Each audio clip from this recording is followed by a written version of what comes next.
Okay, everybody, so I've been asked a lot, what do I need to know before I go to Mongolia? So I've compiled a list of 20 things that you should know before going to Mongolia. Let's begin. Number 1, be prepared for extremely long drives. At the shortest, you'll probably drive 2 or 3 hours. At the longest, you could drive 9 or 10. It really depends on the day, on the weather, the terrain, and just the general kind of feeling of everybody in the car. Remember, you're probably going to stop and take breaks along the way, bathroom breaks, cigarette breaks, stretching breaks, food breaks. So it's going to really increase the length of the drive. Just be prepared to sit in your vehicle, whether it's the UAZ or another van, for a long time. You have to really understand the drives are very long. Number 2, be prepared to eat lots of meat. Almost every meal we had, except for breakfast, had some kind of meat in it, fried, boiled, or grilled. If meat is your thing, that's fine, that's great. But if you're a vegetarian, this trip will be very difficult for you. And I suggest you do bring your own food. Number 3, be prepared to sleep in the local gears. These are the local houses that you've seen them in my videos or other videos. They're these kind of round houses with like a triangular type roof, and they are cold at night, and they can actually get pretty hot during the day as well. The truth is that it's really just kind of an enclosure. It's what you could call 4 walls and a roof. In this case, it's one circular wall. They are open and exposed on the ground. You're walking just on the dirt or on the grass. Actually, in one of them, maybe we had a cement cover, but generally speaking, these are mobile camps, mobile homes. And so they kind of pitch them wherever they pitch their camp for that season or that time period. So be prepared. It gets cold in them, it gets hot in them, and your stuff is exposed to sometimes spiders or other things. Now, generally on my trip, it wasn't really a problem with insects or rodents. We didn't really see them, nor did we have any flies or mosquitoes. But you must know what kind of environments you'll be sleeping in. Number 4, you will definitely want to bring moisture wicking clothes. For example, merino wool, which is absolutely my favorite. Now, it is more expensive, probably 2 to 3 times a synthetic shirt, but they don't smell. You can wear them 2 or 3 days in a row, then let them dry for a day, and they're fine. Yes, they'll get wet just like any other clothing if you're seriously sweating, but they'll evaporate that wetness, and the smell won't carry over into your other items, into your bag. Now remember, there are virtually 0 laundry facilities outside of the main city of Ulaanbaatar, which means that when you take your trip, you will not have access to laundry. There will be no freshwater streams where you could wash it yourself or give it to someone. Maybe in 1 or 2 camps randomly somewhere you will find some service, but remember that unless it's super hot, those clothes will not dry. And if you take wet clothing into your backpack, you spread mold and smell, and that's it. That's the end of your fresh clothing. Number 5. This kind of touches upon number 4, which is at some point throughout the trip, you will hit different environments and different temperatures, and you will end up sweating.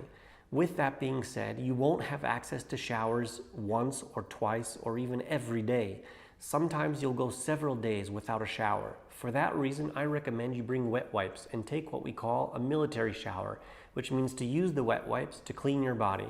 Because if you are kind of a clean, neat freak, you will smell. And so it's best to just wipe under your armpits or other areas and freshen up that way. So that's one way you can keep clean while on this trip. Number 6, bring your own toilet paper.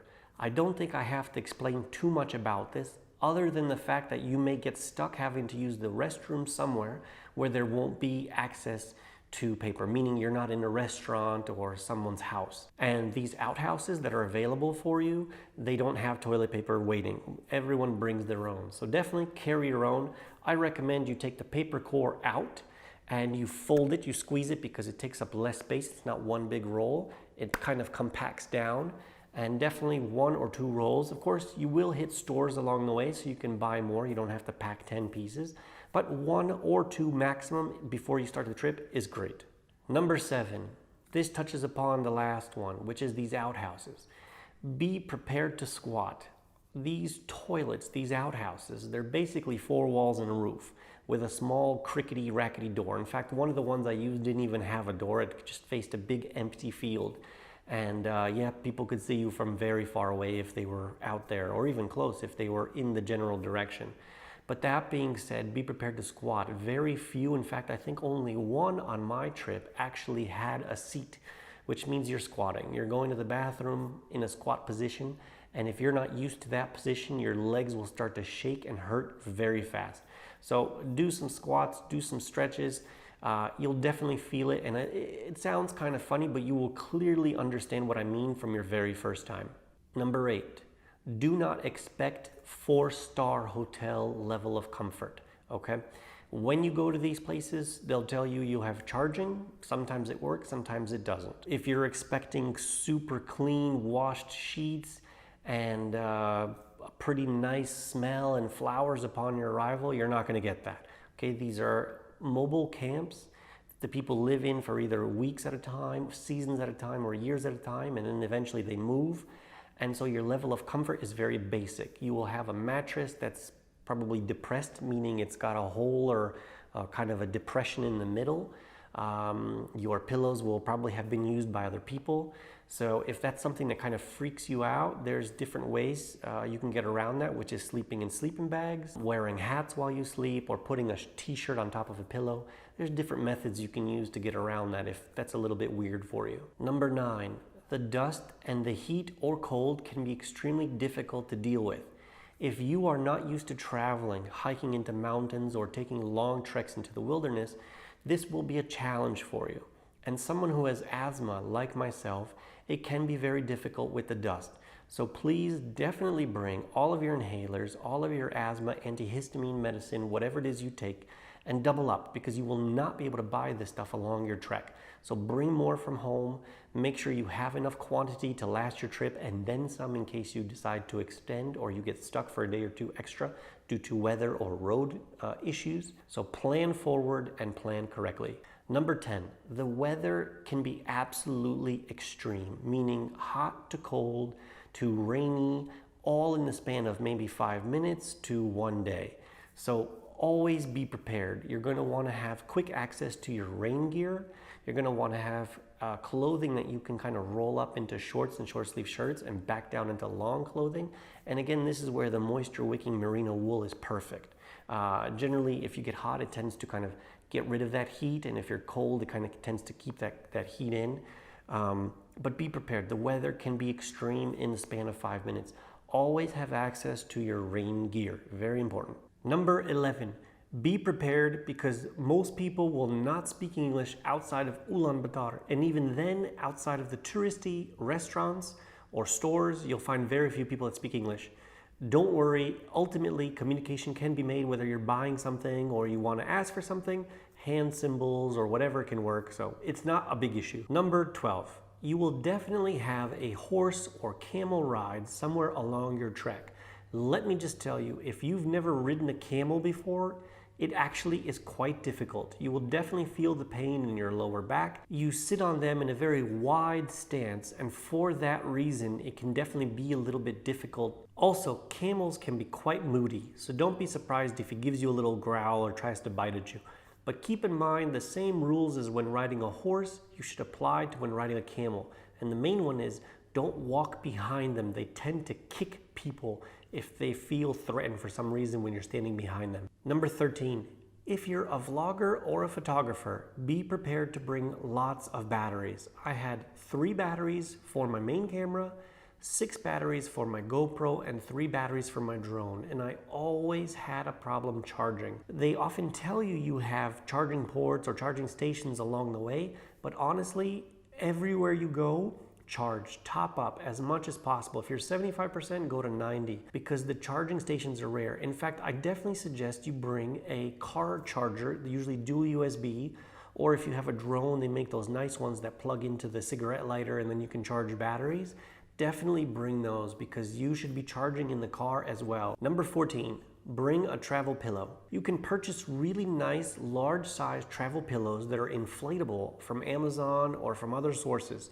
And they come like a normal size pillow you would have at your house, or a miniature size. Whatever your choice is, if you're kind of weird about sharing pillows, This is definitely a great option, and especially the pillows are usually really small and they feel like they've lost the life out of them. And for that reason, a travel pillow is a great idea. Number 15, be prepared to shower less and smell more. There is nothing you can do about the fact that at some point you're going to get stinky, other than use the wet wipes and take the military shower as I talked about earlier. If you use merino wool clothing, it won't smell as much. There are other methods you can use as well, but don't bring bottles of cologne, perfume, or cans of Axe body spray. It won't do anything. What you can do is try to air out your clothing as much as possible when you're not using it, which means when you arrive to your gear camp and the weather is nice, sunny, open your door and try to put your clothing to hang over the side of it or on top of it or on a clothesline or whatever it is you can do. Sometimes you can attach it right to the roof of the gear, because that will help get rid of some of the moisture and some of the smell. So there's definitely some methods you can do, but be prepared. You will be stinky on this trek. Number 16, bring activities to do during your downtime. I suggest you bring a book, a laptop with some movies on it, or music in your phone, or whatever it is, playing cards, whatever it is you want to do, because you will definitely find yourself with lots of free time. Some of these gear camps are in the middle of nowhere, and 5 meters around the gear camp is the same as the next 1,000 meters, which means that there's nothing to do, and once you've seen it, you've seen it. That's it.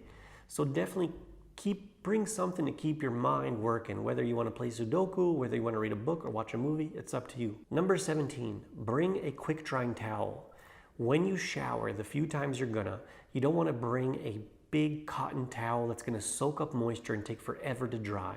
So bring a quick drying towel. REI sells a great one. I'm sure other outdoor stores sell really nice ones as well.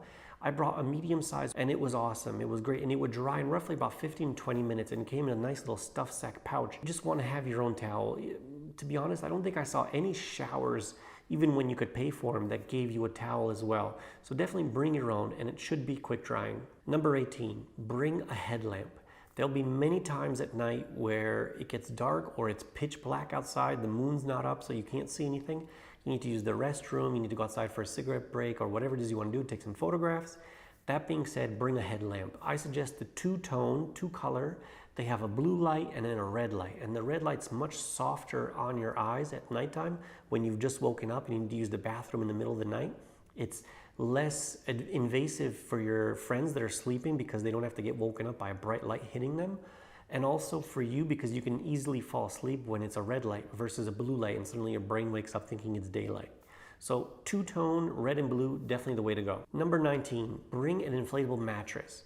This touches upon an earlier subject. If you get grossed out by sharing beds with other people, there are people like that, we don't judge. You can put an inflatable mattress on top of the bed and then sleep inside your sleeping bag on top of that. I know it sounds a little bit ridiculous, but there are some people who just feel uncomfortable. So REI makes some really great ones. There's also some ones you can buy from other outdoor shops, and they fold up and they don't weigh a lot. So it's another option for you to consider. And the final tip, number 20, always have cash. So along your trek, you're going to want to buy a souvenir, a snack, a bottle of water, or something extra during lunch or dinner, a can of Coke, whatever you want. Always carry cash, and definitely at the end of your trek, tip your guide, because it's just the right thing to do. And you can tip them in your home currency if it's euro or dollars. If it's strange currency, maybe not, because they might have trouble exchanging it, or in Mongolian money. Those are my top 20 tips. Good luck to you on your adventure, and see you from the next destination.